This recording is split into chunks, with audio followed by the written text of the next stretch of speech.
simple.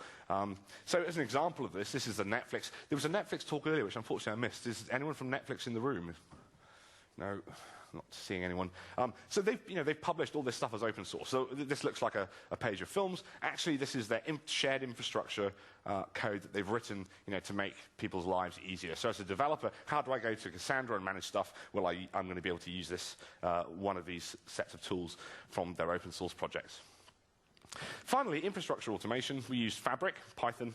For some reason, the UK never caught on to Ruby. It's all about Python. With a tool called Botto for EC2 automation. We were deploying onto AWS, but you could do it anywhere with SSH. The problem with giving your tech leads autonomy is that sometimes they choose Maven. Boo, but there we are. And yeah, Git. There's no silver bullets, right? This was hard. This was a difficult journey we went on. We didn't really even talk about how we versioned the individual services and how they talk to one another. We didn't talk about integration and product builds. We didn't talk about testing or deployment. That was all a journey. And there's another talk, probably online, about that part of the journey as well that I didn't go to Berlin.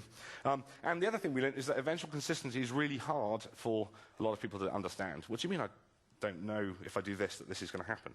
Well, yes, it will, but there might be a gap between them, say. And the other thing is developers like enterprise. They like buses. They like building their own stacks. No one ever got fired for choosing an ESB. Convincing people to use the web is hard. As an interesting side note, and I've got 5 minutes left, so there might not be time for questions. I'm afraid I'll be around afterwards. As a side note, we did this survey internally recently. And we sort of sent out a survey, and we asked all of our tech leads of our current projects in flight in 4X Europe whether